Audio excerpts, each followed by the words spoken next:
Assalamu alaikum. My name is Nicole Queen and I converted to Islam 3 years ago. I grew up in close to Louisiana, the border of Texas and Louisiana, and when I was 8 years old, I moved south of Dallas and grew up in a really small town there. Most people can't even find it on a map. We had about 48 kids in our graduating class, and so when we were growing up, we went to a fundamental Baptist church. So I kind of am very thankful to them because they built a really strong foundation of religion inside of me. And since the religions are so close, Islam and Christianity, it was like home away from home, like to come to Islam. Nicole Queen and her husband Hassan live busy lives, working in the heart of Dallas, Texas, the largest non-coastal city in the United States. My parents, they weren't really as religious. They were more free thinkers. Like they believe in God and they love God and they're close with Him. But they're like typical American people where they don't really live their life for God. You wouldn't see it like in their daily routine. But my grandparents were definitely a lot more religious, and so we had a pretty strong foundation already instilled in us. I was a photographer here in Dallas, and most of the jobs that I got were at nightclubs because I was an event photographer. I was kind of like the paparazzi almost. We had to take all the pictures that showed up in the magazines that kind of told you who was in this party and who was in that party as far as celebrities or athletes or any famous people that were in town. You can imagine like it was a really crazy lifestyle. Constant having to be at a party. Everything you did was at nighttime. You usually slept most of the day. And really not a peaceful lifestyle at all. Because I had still a little bit of that urge for God in me from growing up like as a Baptist, I felt a lot of emptiness like living that kind of life. It was like daily you are surrounded by people that are greedy, I guess I would say. They are definitely kind of wound up in themselves. And I was always talking to my friends like, I want some peace. Like I want to feel like I have a better purpose, that this isn't it. I'm just around a party all the time. Life's a big party. And I definitely didn't feel like life was a big party. So they would always tell me, you have an awesome life. People want to be like you. You get to go to things that people have never been to, and you get to be around all these producers and publishers and everything. But when you're around that all the time, it's kind of scary. You look at people and you think, nobody cares about anything. Nobody cares about anything important. They don't even really know what's going on outside of their little bubble that they live in. I used to kind of try to read my Bible. I would try to do a little soul searching and figure out like what is it that I'm looking for. And I would have nightmares at night, just where I'm just searching for something and it's like I can't find it and I'm always running towards something. I knew people that were Muslim, they didn't really practice Islam, so I was around it. I was exposed to it a little bit, I had friends that didn't drink. I knew people that were just a little different, and you would ask them like, how come you don't want to go here or there? They would say, oh, I don't hang out at those kind of places. I'm Muslim.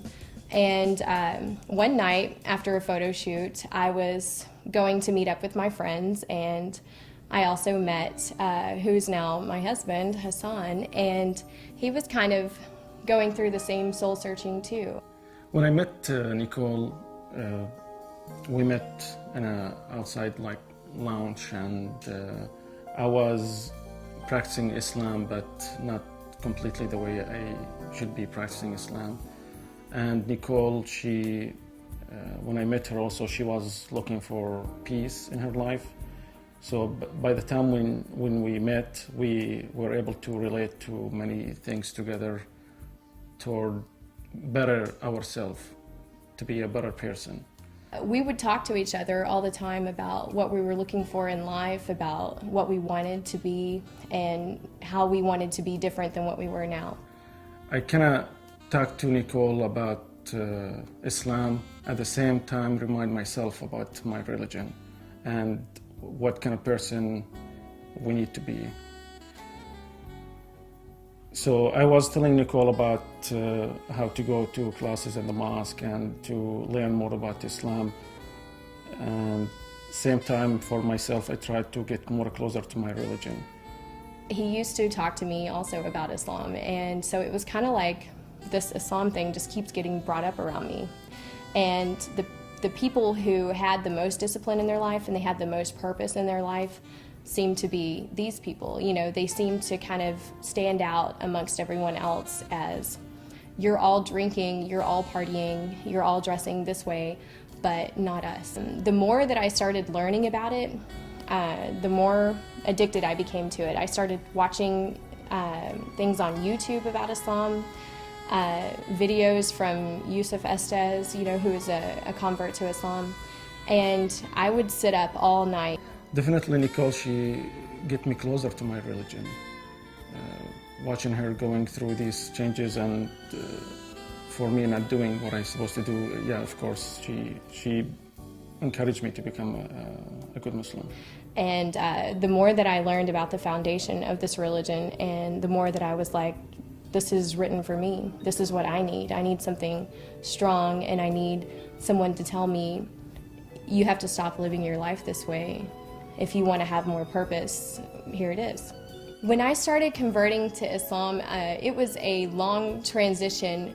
It seemed like a roller coaster at the time. It seemed like everything was happening all at once, and it was like a big blur. But now when I look back, I can see I made a pretty good transition. I took my steps, you know.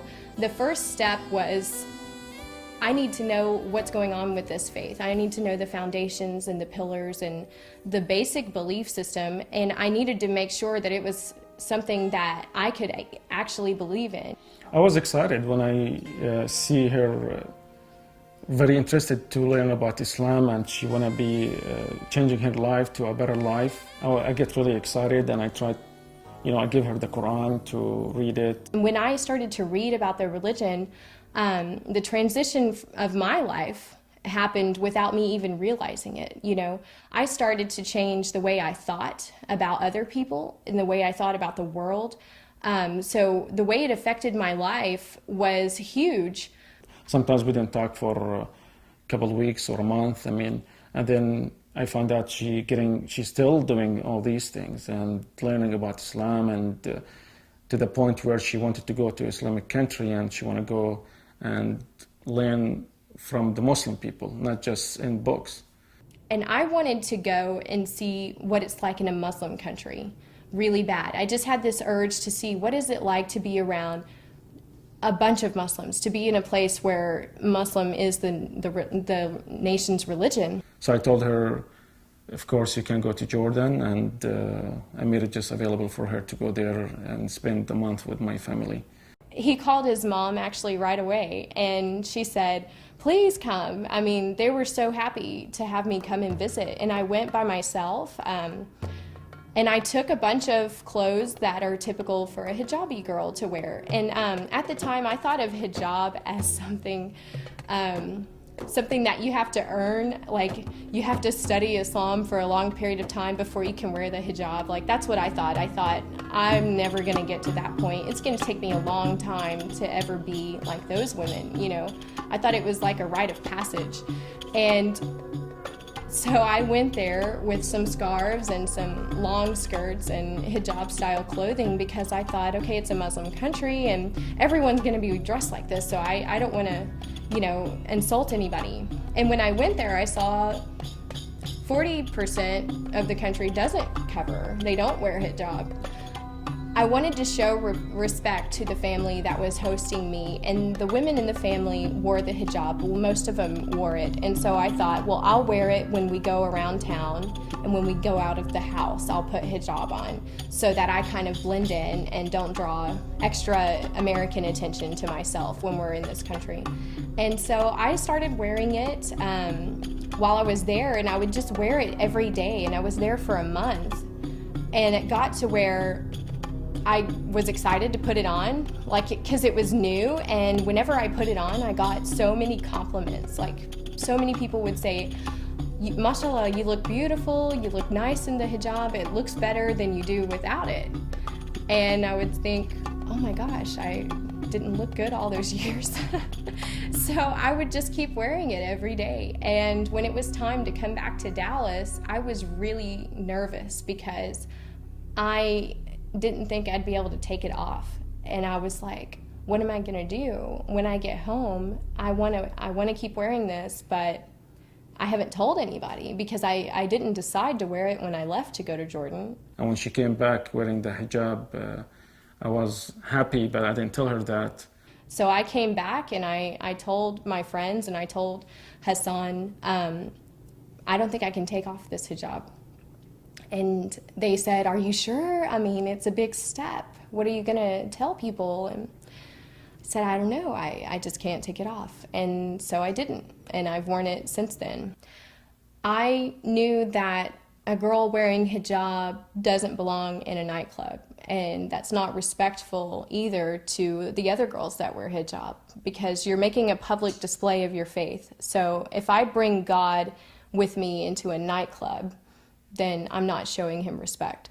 So I knew, okay, you've really done it now. Now you're gonna have to stop shooting inside nightclubs. You're gonna have to change your career. And this is a business that I had built from nothing and was now very popular and was the top person to hire to shoot these events. So I was really worried about that. And I started turning down more and more jobs that people wanted to hire me for that were inside of a club or a bar. Of course, she changed the way she sees things, her clothes, her friends, her job. I went back to what I loved, and I said, I'm gonna do what I was born to do, and I'm a photographer. I've been a photographer since school. I mean, this is what I've always done, and this is what I did when I was a kid. So I made a new portfolio. I just started from the ground up. I had done it before, so I was like, I can do this again.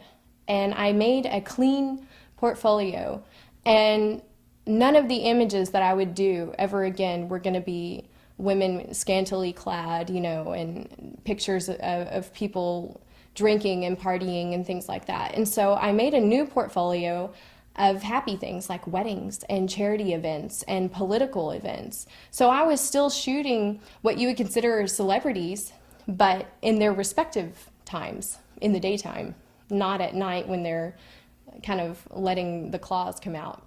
So I changed my business and it grew from there. And now with my hijab on and my new way of shooting and my new kind of outlook on photography now, I am busier than I ever was when I was just flaunting myself. So I don't know if that's a gift from God or what, but my business has grown double since then, and I'm thankful for that. And everything that I shoot now, I feel proud of. I feel like I wouldn't be embarrassed to show this to my grandmother. I mean, as a Muslim man, I wanted someone really be strong when they make their decisions. And the steps Nicole, she went through, they were really huge changes in her life. And I needed someone to just show me you can change yourself. So when I saw the changes she's making, the way she used to dress and now how she's dressing and what kind of people and opportunities she had before she converted and she put all that behind her, that was really very interesting and very important for me. The way I used to dress before, for my kind of job, the sexier you looked, the more you fit in, and they wanted you to fit in. And it was a 2-hour routine for me to get ready to go to work.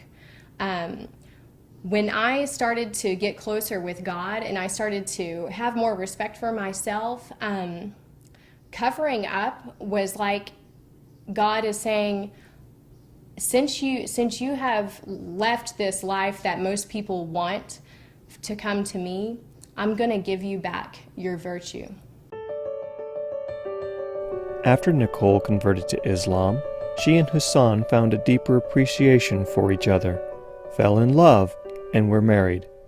But Nicole was faced with more new challenges that converting to Islam often brings, including an awkward period with her parents and family. when we were getting married, they didn't know how to feel.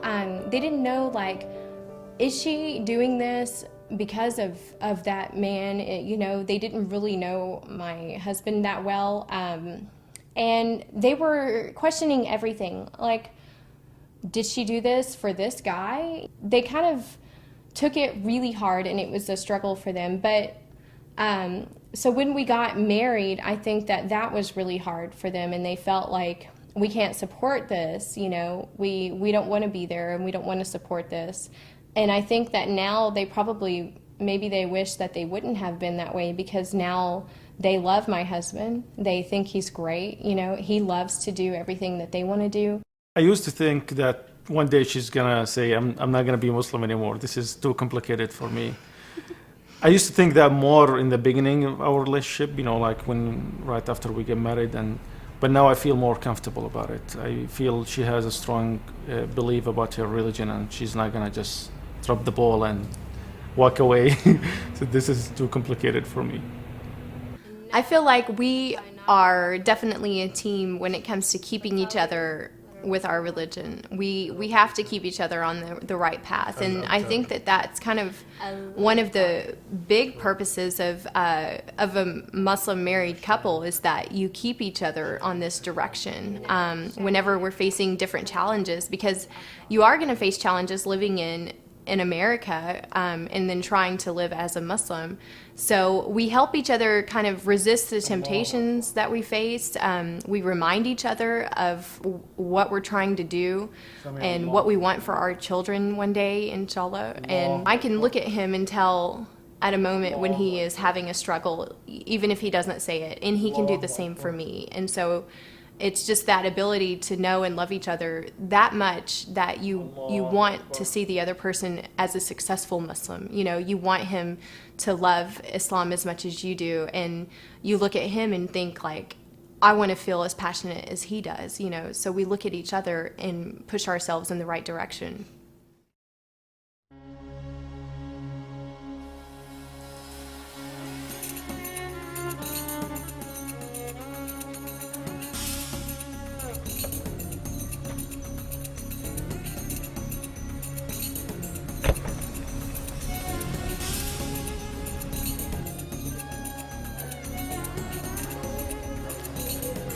This is the main foyer area for the Islamic Association of North Texas.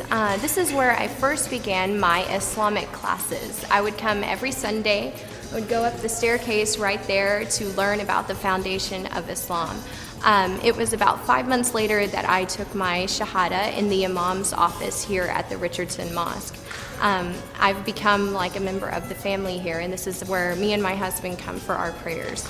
Eventually, the Islamic Association of North Texas is going to grow into an Islamic village. They're going to be adding shops, restaurants, and educational institutions. The community here is growing very rapidly.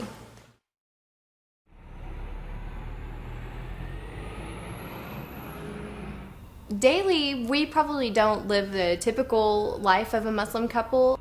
We're usually not home together having a big meal every night and things like that. We usually have something that we have to work on. I would say it's a little different than the typical Muslim family who's home together a lot and who kind of has, like, it's a little easier lifestyle that they have compared to ours. Everything that we do, we make a decision like, is this what God would want us to do? Is this where He'd want us to be? I love barbecue, so we buy halal chicken and we have barbecue out on the patio and we invite friends over. We take the right choices by who our friends are. We take the right choices about where we're going to buy our barbecue chicken at, but we still do it. I mean, it's a way of life, but it doesn't mean you don't have one.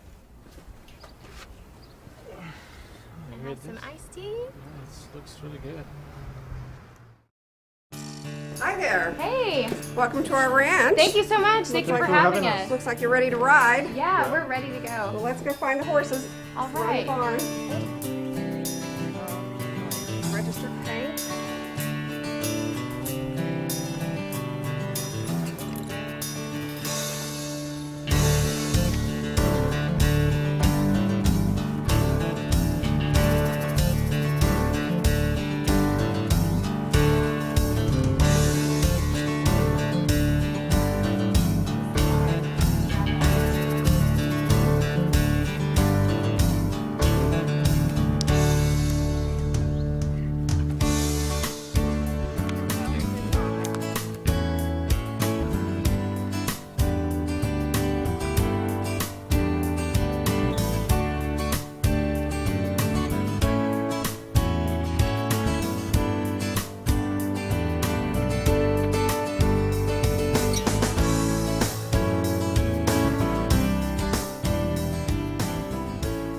don't miss out on anything that a Southern girl would get to do. You know, like I do everything that I would have done before. I just find a way to do it, and so I can still be Muslim and I can still go horseback riding with my husband out at a ranch. You know, we do that frequently.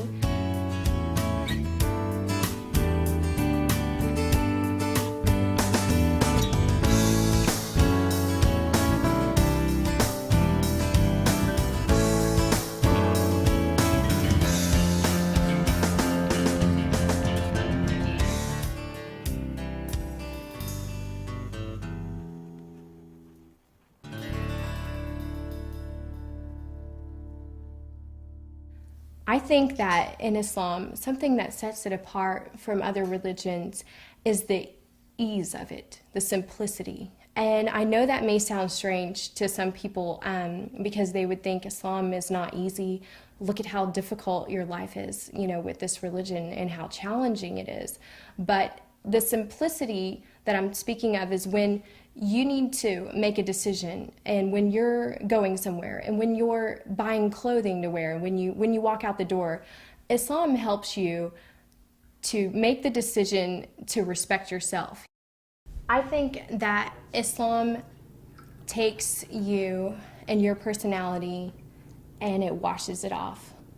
When I became a Muslim, it was like somebody gave me a bath. It was like what Christians follow is a baptism. I think that in Islam, like I said, it's kind of like you wake up from the nightmare that you were living and you get to wake up and live the life that you were meant to live.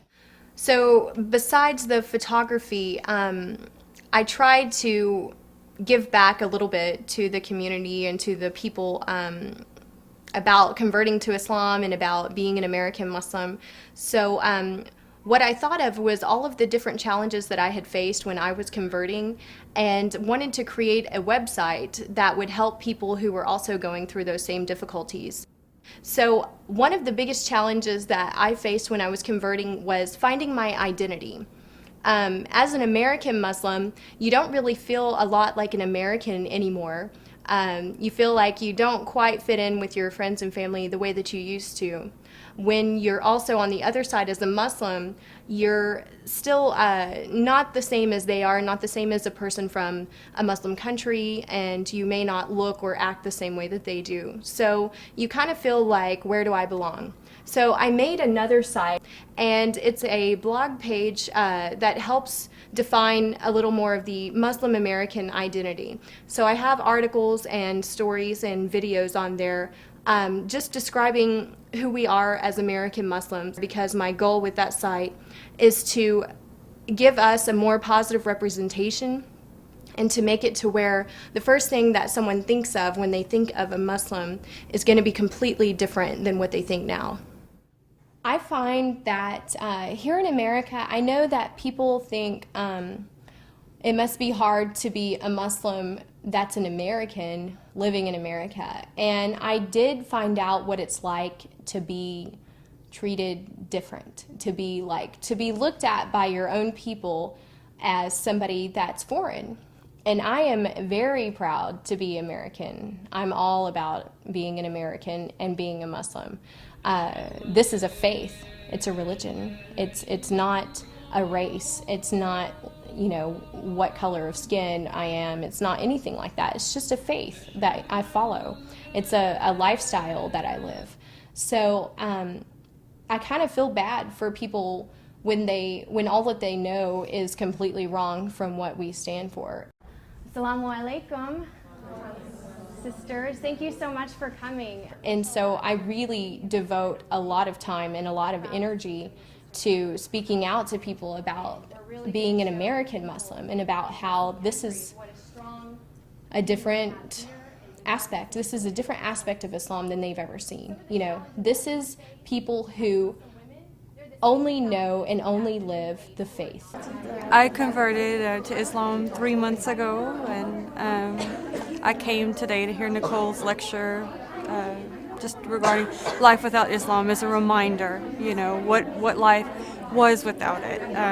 Everything that she said, you know, I couldn't relate, you know, because I understand what cultural norms there are here in the West, and how it contrasts with, you know, the ideals of the religion. Hello, welcome to Midway. Hi, thank you. What would you like to drink? Yeah, I'm gonna have iced tea. Okay, and for you, sir? Diet Coke. Okay, great. Thank you. My message would be to people when they want to learn about our faith is to just listen and look at how we live our lives, like on a daily basis. So I wouldn't talk about the differences, and I wouldn't focus on, well, you believe this and you're wrong and this is the right way, and I don't talk like that about Islam. When I talk to people, I like to show them the simplicity of it. I like to tell people all of the things that are so similar to what they're already believing in their lives, and show them how the things that they face and the challenges that you face in life, there are answers for everything, you know, and there are guidances for everything to make it easy on yourself and to help you to make the right decision about common things that we have to do in life, about getting married, about how to treat your family, about what you do for a living, raising your children, you know, everything. There is a guidance in this faith to help you to be the best person that you can be in whatever you do. If it's your career, if it's how you are with your friends, if it's the things that you do for fun, the way that you socialize, everything about your life, this faith has an answer for it and able to give you the chance to be the best that you can and to do the best with your life and to make the most of it and to live for a greater purpose. One of the biggest messages that people don't really notice and that isn't projected is that it is simple answers to your life's problems. I'm really proud of Nicole taking all these changes, and it's easy to convert, but it's not easy to continue this in this life, because you have to make changes all the time. I see so many people, they convert to Islam, but easily they give up on their new life. So I just want to say I'm so happy and proud of Nicole.